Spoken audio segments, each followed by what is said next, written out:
We are in Champions League, man. That was my next Dilly din, dilly dong, come on. Encara Messi, encara Messi, encara Messi, encara Messi, encara Messi, encara Messi, encara Messi, encara Messi, encara Messi, encara Messi, encara Messi, gol, gol, gol, gol, gol, gol, gol, gol, gol, gol, gol, gol, gol, gol, gol, gol, gol, gol, gol. Into Sheringham, and Solskjaer has won it. I will love it if we beat them. Love it. This is the Modern Soccer Coach Podcast with Gary Curneen. Aguero!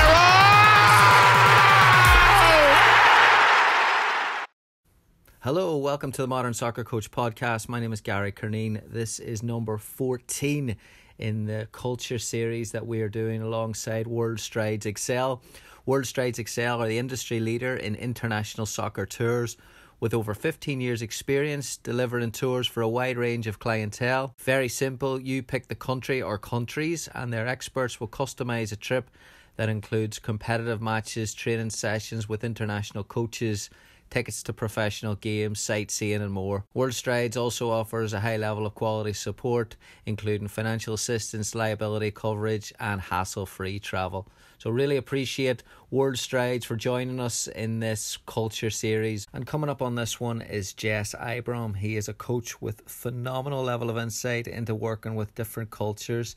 He has been the head of academy at Wellington Football Club in New Zealand. He's also had roles with Houston Dynamo and Chelsea. He's worked as a technical director with the Cook Islands and also as a national team advisor, UEFA A licence, and a lot of experience on the coach education side as well. So we're going to talk about his philosophy and how that has been impacted by working in different countries with different types of resources. We'll also talk about coach education and the value of getting different types of experiences, going abroad, working with different people and different cultures. And then we'll talk about Mexican football culture. Jess has just completed a 6-week visit with Pachuca, so he gives his thoughts on how they structure their development and how the club implements different types of systems tactically as well. Really, really interesting. So you're going to love this as always. Love to hear your thoughts at Gary Curneen on Twitter, at Gary Curneen on Instagram. Also, if you're listening to this on Cyber Monday, we're doing a special today on the website, modernsoccercoach.com. Buy one, get one free, 1 day only for the Preston and the college training session books. So get yourself over to modernsoccercoach.com. We're also launching the new book today, which is available for pre-order. It's out in December, Coaching Your 433, which is designed to take an in-depth look at how you can personalize your tactical system rather than copying a different one, both in terms of philosophy and then the work on the training pitch, different types of exercises, how you're designing your sessions, etc. And then also an insight into my personal experience over the past 5 years, which coaches have influenced me and impacted me with different ideas and concepts. Really, really enjoyed putting this one together and would love for you to check it out. modernsoccercoach.com, available for pre-order and will be out very soon. So thanks very much for listening. As always, love to get your thoughts. Here's Jess. Enjoy. Jess, thanks so much for joining me this morning, your time, for the Modern Soccer Coach Podcast. Yeah, no problem at all, Gary. Really, really looking forward to the opportunity and great to chat with you again. Coaching philosophy, we always kick it off chatting about it. So let's have yours, Jess. What is it? So if I'm talking my own coaching philosophy, it's pretty much changed and evolved through every environment I guess I've gone into. And I've had to simplify it somewhat in the different environments I've worked in. If I'm just talking purely in the football context, for me, and without sounding like I'm reading it from a PowerPoint presentation, I believe that players should be within an environment that's a structured, disciplined environment. I like to work with the players in a way whereby they're being continually challenged throughout the training session, but it's all modelled around some key principles that you have in place that is built around your playing philosophy. That's the short version, I guess. I actually want to go back to that. So when you're talking to coaches, like you're drawing your philosophy based on a lot of places. Like you've worked around the world at different levels, so you're within your rights to kind of take that based on a large amount of experiences. But if you're a young coach, how do you build it without taking the pep card almost? You know, building it based on I want to be a possession based coach. but I don't have a large amount of experiences to draw from. How do you kind of get that without being generic, I suppose? Yeah, I think the key for me is you have to be very, very authentic, and it has to come from you as an individual. And you're right, you can quite easily get carried away with the new trends, I guess, or following the coaches that are working at the highest level of elite football, such as Pep and Klopp and whatever. But it's all dictated around your environment, and it's around the players that you're working with on a regular basis. And I think for me, as any young coach, having been through this as well, and it took me a number of years to get to the point where I was comfortable with, how I worked within each environment I worked in, gearing around my own personal philosophy. It's just really staying authentic to you and what works best for you, rather than modelling it on environments and coaches that are probably, more unrealistic to where you're presently working, if that makes sense. For sure. It's almost like a recipe, all these different places that's impacted you in different ways with your philosophy. Which place has had the biggest impact on you?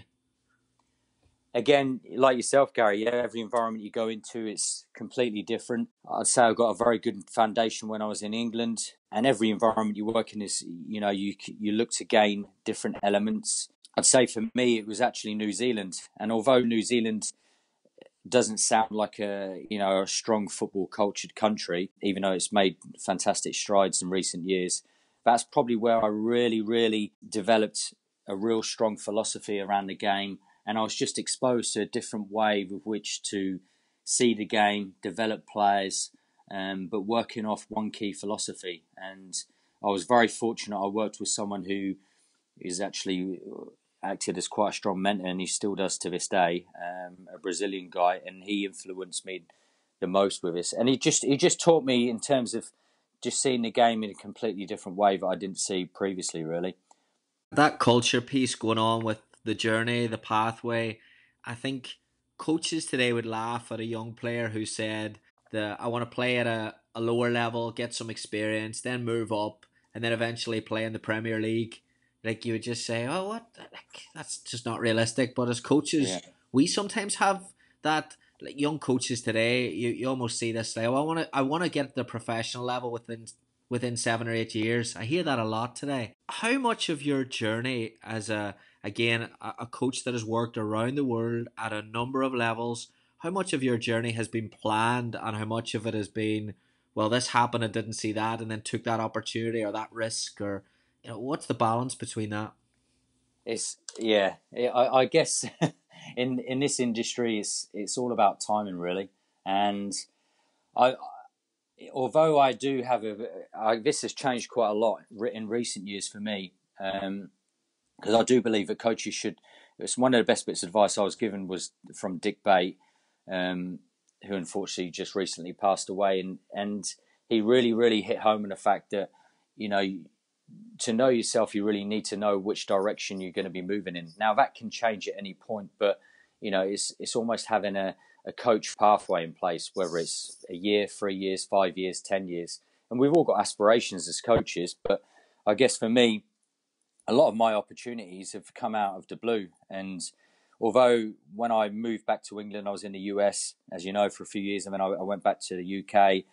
And then I had this vision that I wanted to go abroad again, and an opportunity just come out of the blue in regards to that. I was still working towards moving abroad, and then subsequent opportunities have been born out of that. And it's really, for me, it's taking that jump. And once you take that initial jump, then opportunities tend to come about. But you have to put yourself out there. I'm a firm believer that, and I know we're going to talk about just a recent experience that I just had, but you really have to put yourself out there as much as possible. And they haven't really been pre-planned in terms of the countries that I've worked in. They've sort of just been born out of other opportunities. How do you put yourself out there if you're a young coach? Because I get this a lot, and this is a question I struggle to answer, is, how can I open myself up for more opportunities? Because I was never the person on the coaching courses that was in the front row and that was at the social speaking to everyone. So just wondering from your point of view, and someone who is extremely well connected. How you've gone through that process, or where have you been deliberate the most? Yeah, no, I'm still doing it to this day. I guess really it's just trying to develop relationships with, people of real true worth. Again, it comes back to being very authentic and honest, and not looking at any specific angle or anything like that. It's just really just being honest with people and saying, how can we connect? Initially, can I spend time talking with you? But it can be quite tiring, because it's just to put yourself out there to enable you to get opportunities down the line. You really, really have to put yourself out there quite a lot. I didn't come from any strong playing background, I'm not like an ex-professional of 20 years or whatever else. So you're you're playing catch up in this industry as well to a degree, because you haven't come from that background. So you have to prove your worth, and you have to really, really be as authentic as possible, and just look to try and gain as much trust with people as you can, really. And I've been fortunate. I've created some really, really good relationships, and across the social media platforms as well. I think that's very, very key as well. You've taken your UEFA, your USSF. What were you like in those courses? Were you the person sitting at the back, or were you the person that was in the middle of everything? No, I'd say I was the person at the back, but I was completely engaged all the time. And you go through, like yourself, you go through those courses, and they're challenging in different ways. I mean, that's the reason why I wanted to do the US licenses, because it was a completely different environment, completely different challenge. And I'm a big believer that you should look to continually do that as much as possible. But I'd say no, I was very much one of those students that was sat at the back, but completely engaged with what was going on. But ready to jump forward and ask questions. But I wouldn't say I was one of those people that was in front of the tutor all the time. Really, it's just Cook Islands technical director, fascinated by trying to build a style of play and doing things the right way, and trying to build a tactical identity in a country with less resources than others. How do you balance between building a possessional game, but then maybe not having the players at a certain level, or maybe not having the resources, or maybe being the underdog constantly? Yeah, really simplifying your methods, if I'm being completely honest. I mean, the Cook Islands was, I believe at the time, was the second smallest member association in FIFA. The population where I was in the main island was 14,000, to give you an idea. And so, although probably 90 to 95% of the national team players actually came from that island. And it's all about balance for me. And you're right, in terms of trying to focus on a possession-based game for us was very difficult, just down to the fact of the level of development the country was at. And it was completely different to anything that I'd encountered previously. But in another way, you can really impact very quickly by just really simplifying the game tactically. And that's what we done. And it was very simple. In possession, we do this. Out of possession, we do this. And it was just a simple way to structure the game built around the players that you had, which were limited in terms of international football. And as a result of that, and I believe it, in terms of when you do go into environments like that, it's very much, you have to simplify your methods as much as possible. Then you can achieve a level of success as well then. And, as a country, they're never going to qualify for a World Cup. But my job, I guess, was to make them more competitive at the international level. Certainly at the youth level anyway. But it wasn't easy. Yeah, but that's so similar to Stephen Constantine's message. And, as I tried to jab at him about, hey, was it the difficulty of, not having the technical ability to play the style of play in these different countries? And he was really adamant about the fact that you don't need, organisation. And it gets me thinking that do we kind of overvalue talent and undervalue what we can do with an organised, dynamic group that's together? Do you know what I mean? Because it's almost the card that everyone plays at these coach education events. Someone puts something on that's really good, but almost a throwaway comment from a lot of people is, well, it doesn't apply to me. I don't have those players. But you don't need that, right? Yeah, no, I agree. And it is. It's just been... it's being realistic to what you can achieve, you know. And for us, it was just to be competitive at the international level, and it was difficult because, say for an example, we played New Zealand in the youth international fixture, and you know, if we would have gone out there and played an expansive brand of football and tried to maintain possession, and it was 4-3-3, and we were trying to overload and whatever else, then, you know, the result would have been horrendous, if I'm being completely honest with you. So it was, you know, it was really, really focusing on, you know, what we can achieve and being realistic in the sense of, you know, we're not going to beat New Zealand. That is not going to happen. But how can we be best competitive and setting us up in the right way, tactically, that we can, you know, perform and get a respectable result at the end of it, which we managed to do, you know, on one occasion at least anyway. Let's talk about coach education and your experience with that there. Would it be better to get our coaches' experience in a different country at some part of their coach development, where they would have to go and shift their views of the game or their way of communicating it? I just think to be exposed to, you know, a different learning environment, and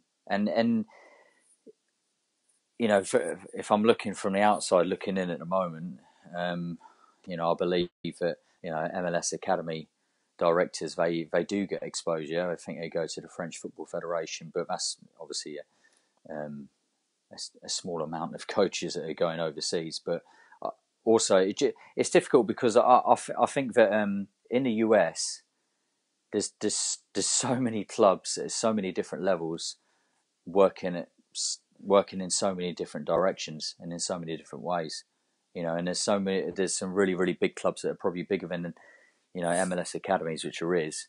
I just don't think they're, you know, they're very much, they're very set within how they see their club should develop. But, you know, if getting back to the actual answer to the question, I'm just a firm believer that coaches should be exposed to different environments, and that's what I've done, you know. But I've taken it upon myself. You know, no one's really presented that opportunity for me. From a personal level, what did you enjoy most about that role? Was it putting the environment together? Was it you having to adapt as a person, or was it the time on the grass? I mean, I was very fortunate because the president supported me, and, you know, when I initially kick-started a lot of these national academies that were operating, I was on the grass 5-6 times a week. So, you know, you have a real sense that you're actually impacting players in the country because the level is so low. In a lot of these countries where the level of football is so low, you can actually have a real strong impact. So for me, you know, I was very fortunate. I was on the grass 5-6 days a week, but just having the opportunity to create something that, you know, ultimately can be taken on in the future, and it has been. You know, there's continuity now. There is a succession plan, and, you know, even though I'm not there, it's still operating, but it will just be operating in a different way. We had Jack Brazil on here a while ago, and he was talking about the challenges with punctuality of players.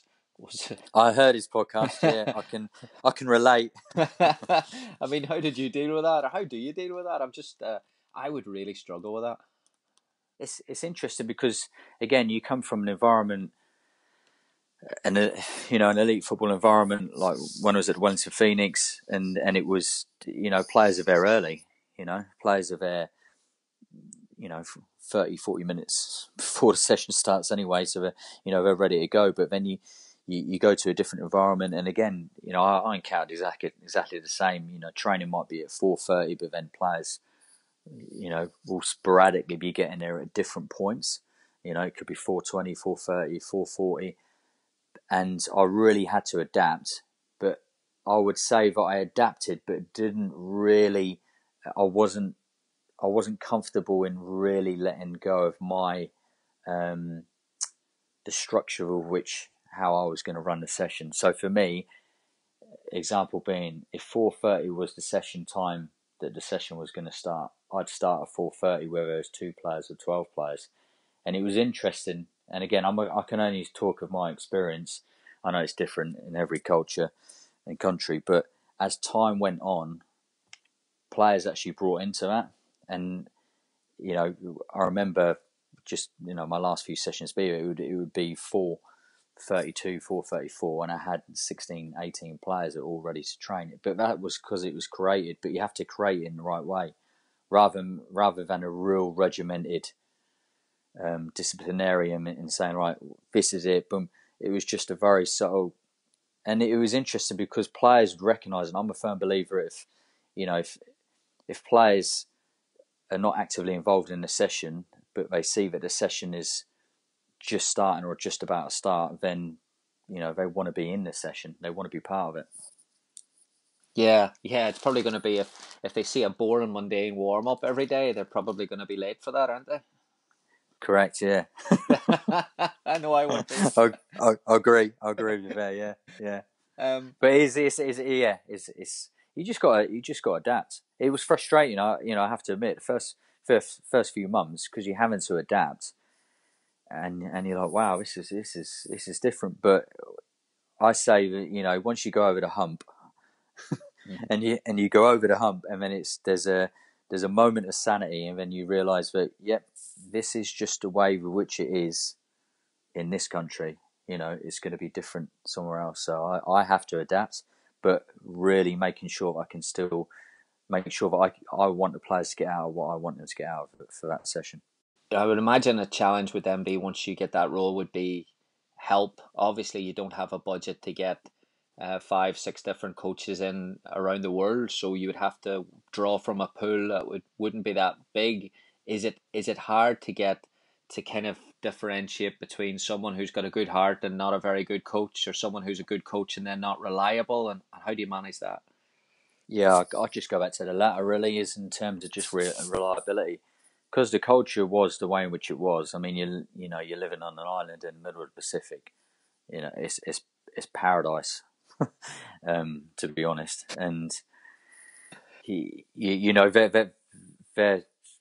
you or I would, you know, if I say, right, Gary, we'll meet for a coffee at 10:30, the likelihood is you'll probably be there at 10:25. But you know, and we pride it. And if you're late, it's like, sorry, I was just chasing or whatever else. But it's just different over there, you know. So for me, reliability was the biggest thing, and it was the keenness of the local coaches. And you know, I was fortunate. I was able to foster some good people over there that I knew that would be part of the national teams. My job really was to prepare, set up, but ultimately I wasn't going to lead those teams into international tournaments. That should be the local coaches, and there was some really, really good coaches locally that really brought into that. Everyone has this vision, don't they, of finishing on the pitch from getting on the beach and then relaxing with a coffee or a nice cold beverage somewhere. But I'd imagine it's the challenges that are culturally are the punctuality and the way of communicating. Would there be issues with holding players accountable? I suppose communication challenges. Very much so, yeah. I mean, I'm sure there's others that can relate to this in a way with which you would communicate with players. You know, certainly in the Cook Islands, you couldn't openly communicate in a not so good way towards a particular player in front of the whole wider group, because that would almost be perceived as, you're shaming that player. So you would have to direct those messages in a different way, or pull that player to one side after the session and just have and again, really good skills for me, because you have to learn to adapt to the environment. But how do you learn those norms, Jess? Because is that trial and error, or do you have someone do you have a mirror or someone who's saying like, hey, listen, that doesn't work here, or how's that process work? Yeah, I mean, I done a lot of research prior to me going to the country, but I also pulled upon people that were on the ground and actually lived in the Cook Islands. And, for me, it was the president at the time. So he would actively support me. The general secretary was outstanding. She would almost mentor me, and it really, a lot of it was through observation as well, and just the amount of games that I was able to go and observe. And because the island was so small, the main island which I lived on, I mean, it was 32 kilometres in circumference. And you could watch, because all the games took place across Wednesday to Saturday, but on the Saturday you could watch anything up to 6 to 8 games, you know, from under 14s up to senior level. So, you know, I got a lot out of watching coaches, but actually communicating with coaches and talking with coaches, the local coaches, and that was how I learned. I almost learned along the way, and you know, there's a lot of really good people over there that were, you know, they helped to guide me along that. Let's talk about Pachuca. 6-week trip to Mexico. Can you tell us why you chose that club, or why you chose that culture specifically? Because the Mexican football culture, I think in America is like, we don't know. We kind of just, they're the arch rivals. We don't know a lot about them, but it's a fascinating culture. Yeah, it is. I've been back there numerous times before, and to cut a long story short, I was there in 2013 in a place called Monclova, just outside Monterrey, and it's a bit like being in the desert. And I was there as a showcase event, trial games, and I was recruiting players on behalf of the academy in New Zealand that we had at the time, but we worked closely with Chelsea. And so my job really was to go and observe players. So anyway, I identified some players, and one of these players was a player called Eugenio Pisuto, and he was just 12 at the time.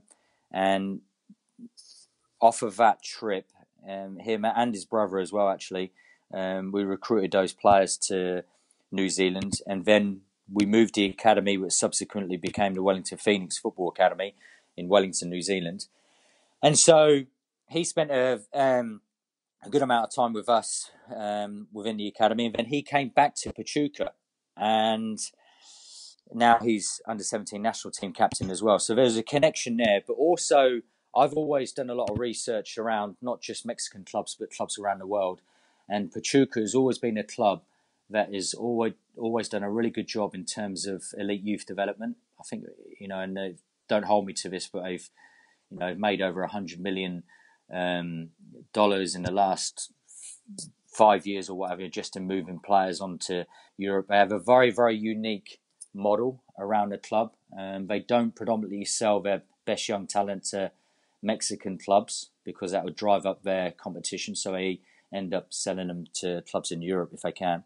So yeah, so I'd done a lot of research around Pachuca, and it was a club that I always wanted to visit. So I was very fortunate that the club just gave me complete free access.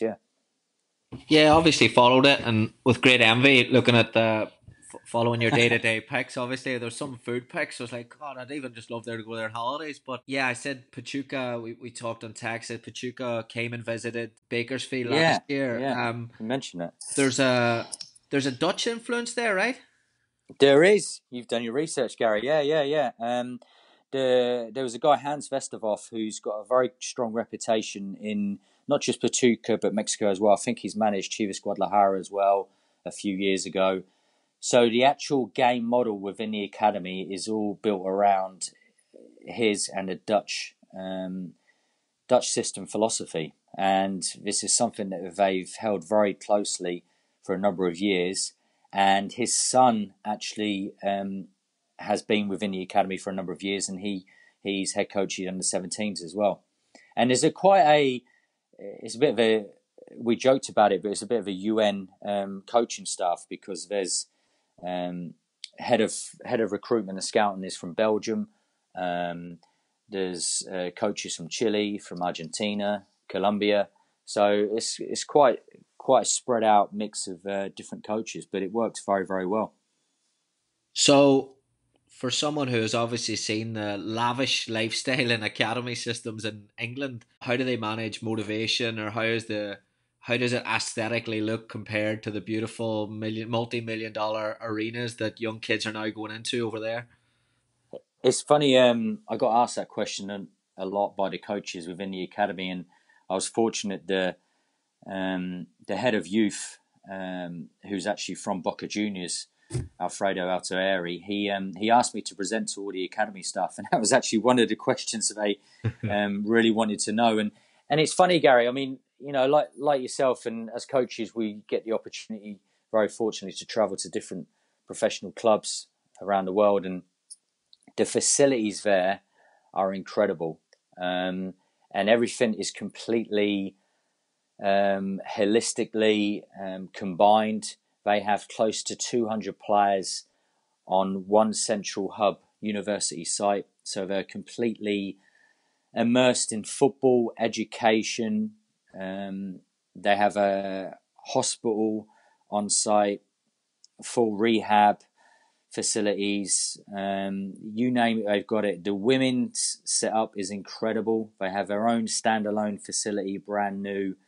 You name it, they've got it. It is really, really high spec, and I was very, very impressed. But I guess for me, it always comes back down to environment and people, and that was, I mean, it was like a study visit for me, and that was something I really looked at and closely on a day-to-day basis, and built relationships with coaches to talk to them about it as well. And facilities is one thing, but you have to be able to be in a position to have real good people to develop players, and Pachuca just ticked all those boxes. I was really, really impressed. Yeah, on that development side, then, I think over here we're so critical now about these players, the entitlement, the lack of motivation, the lack of responsibility, accountability, all these kind of personality traits. How are they getting that? You mentioned, the facilities they're obviously taking care of these people. How are they still ingrained in that humility or that motivation? How are they balancing that? It's funny because I was actually having a conversation with a sporting director one day, and it was around that as well. And they've had players. Their scouting network is comprehensive. They've got over 20 full-time staff in Mexico, and they're recruiting players with real challenging backgrounds. Home lives that are very, very difficult. And for me, it was all geared around their support mechanisms that they had in place, and they had a real strong sense of welfare of the players. They had an on-site sports psychologist, and she would be watching all the games, all the training sessions, speaking to players regularly. That was just one element. There was the schooling and the accommodation all around it as well. But in terms of, it was just a level of competition, Gary. And, you're looking at, they're recruiting, for me, the best players in terms of elite youth development in Mexico into one central hub. And, there's great expectation, there's great responsibility. The players feel a lot of pressure within the environment, that they're performing not just themselves, but more likely for their families as well. And, to be honest, the environment itself was enough motivation for the players, and it just breeded so much activity on a day-to-day basis, and just the amount of games that they were playing as well.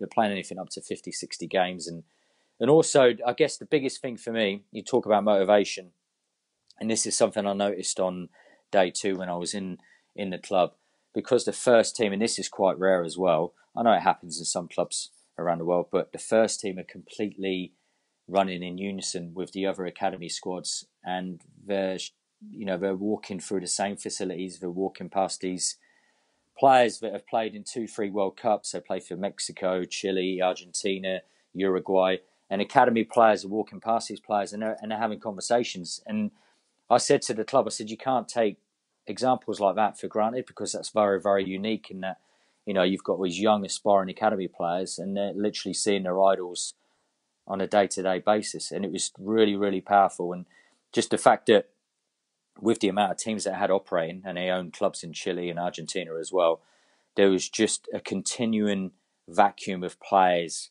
moving up into different age groups, coming back into our own age group. National player-wise, they have 40 plus that are in all the national squads. So it was just there was just such a level of motivation that was just being created every day within the environment. What were the differences then mentioned about attitude, the psychological profile of those players? What about technical, tactical? What stood out for you on those sides of the game? I mean, they geared a lot around their Dutch system, and it was a model that they really stick to. And in terms of the technical element, it was outstanding. I have to say each player, just in terms of their ability to be multifunctional players, be multi-positional players, being able to adapt to the state of the game at any one time.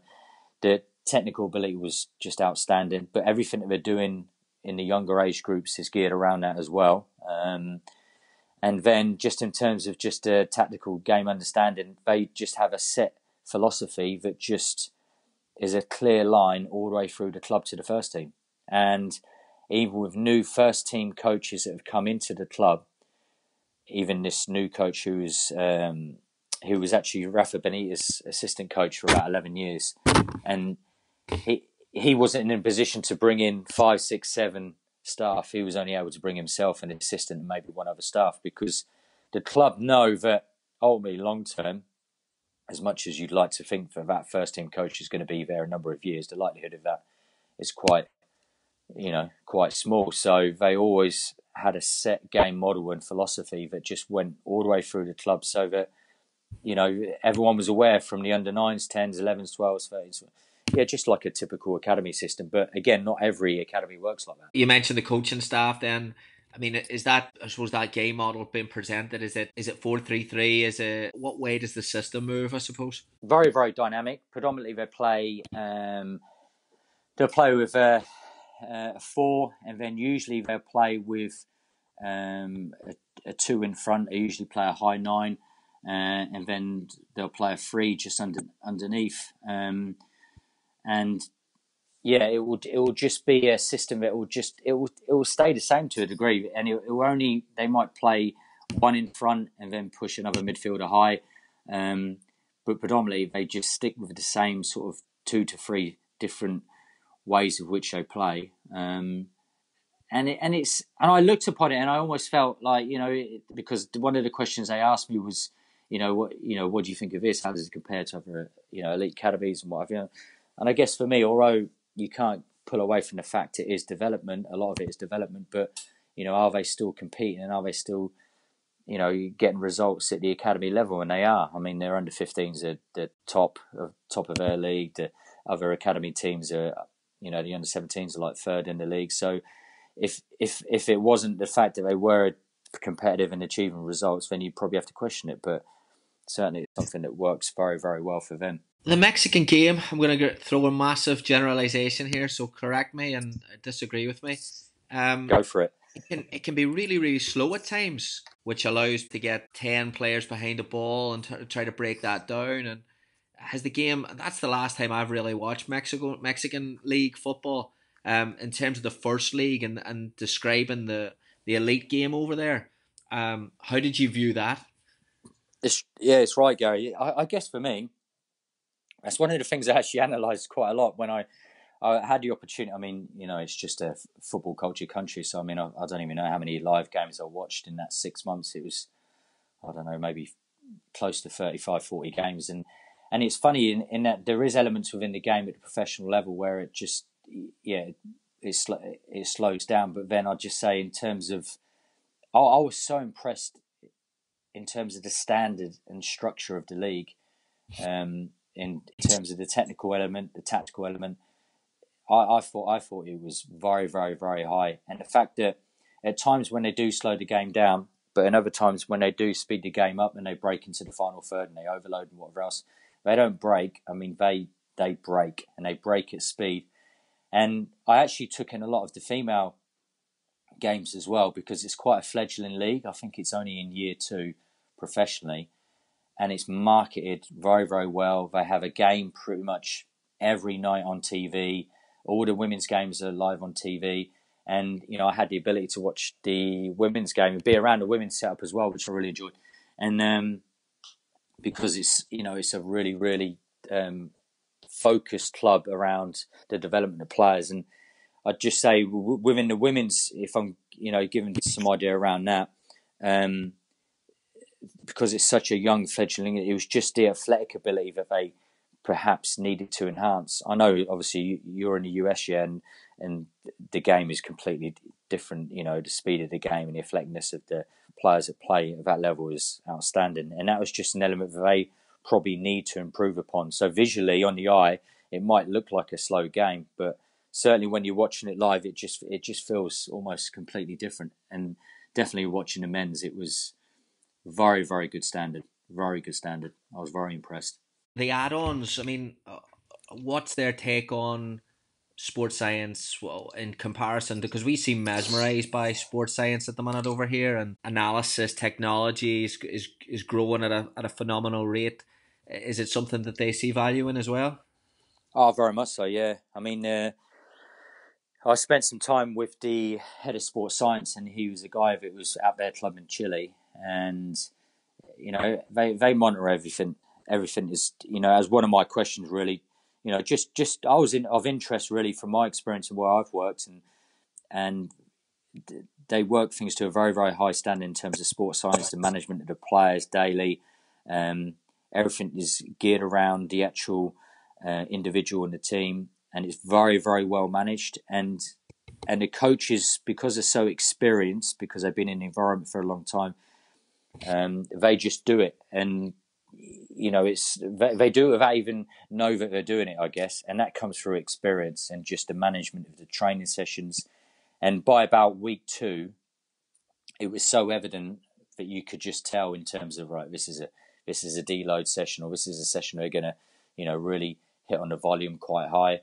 And then there was an element within the club that they do feel they need to improve upon, which I guess for a lot of clubs as well is just in terms of the actual individual performance. And so in terms of performance analysis, all the academy games, they're like, you can watch those academy game lives through the Liga MX website. And so, we'd be at an under 20 game and we would be watching the replays, on our iPhone. So all the players have access to that. It's very, very modernised, very modernised. Brilliant. Definitely on my list to go down. Yeah, well, you have to let me know, Gary, if you wanted to make a visit down there. Not a problem. Thanks so much to Jess for his time and his insight there. I hope you enjoyed it as much as I did. A couple of takeaways for me. Firstly, in the philosophy, and then in the Cook Islands piece, how much he talked about authenticity, being true to yourself and your beliefs. And I think it's a really, really good takeaway for young coaches to get that right, how to be true to yourself. Because when you go to these teams, and if you get an opportunity to go to a different country, being true to what you're going to be about and being authentic, that allows you to be able to simplify and be able to adapt a lot quicker in order to get buy-in from your players. So if you go and you're always trying to be somebody else, or you're always trying to impress somebody else, it's just not going to work. So it's clear that Jess has spent time in his development years as a coach getting that right, and obviously it shows that it pays off later down the line. The second one then was a big one for me, taking responsibility towards exposing yourself to these potential opportunities. So people think that these club visits are fun, you get to sit around and talk to coaches and watch training sessions. But after the podcast, Jess and I spoke for about 30 minutes about how much work goes into these visits. You're in at 7, 8 a.m. talking to someone, and you leave at 9, 10 a.m. talking to a different level, and you're always on the go trying to get information, but also trying to give information. And I think it's really, really important that we dedicate time. We're intentional about connecting with people, but we're also intentional about adding value to the relationship, because you can't go to Pachuca for 6 weeks and then just take. It's important that you give to them. And he dropped in that he gave a presentation and he did a couple of lectures with the coaches, but I'm sure he was doing stuff every day in order to give them an insight to where he's been and adding value towards what they were doing, giving them different insights on different things. And I think that's really, really important for coaches as we look at networking and connecting, that we don't just see it as a take transaction. We see it as, well, we have to give as well in that there. And I think the more you give, the more people respect you and the more they learn about you, and then the more they are probably willing to work with you in the future or even help you expose you to different opportunities. So really enjoyed that. I think that's a big one today in coaches is, everyone's trying to and they should be in social media and in LinkedIn. Everyone's trying to get to know one another, but I think you've got to approach it the right way, and that is, what can I do for you rather than what can you do for me. As always, appreciate you listening and would love to know your thoughts at Gary Curneen on Twitter, at Gary Curneen on Instagram. What you enjoyed, what stood out for you, what you agreed with, maybe what you didn't disagree with, all that good stuff. Love hearing from coaches and the takeaways that they have as well. So please don't be afraid to reach out. Always appreciate you listening. Thanks for the support of the podcast. Have a great week. Thank you for listening to the Modern Soccer Coach Podcast. For more coaching topics, sessions, and resources, head on over to Coach Curneen on Facebook or visit the website at www.modernsoccercoach.com.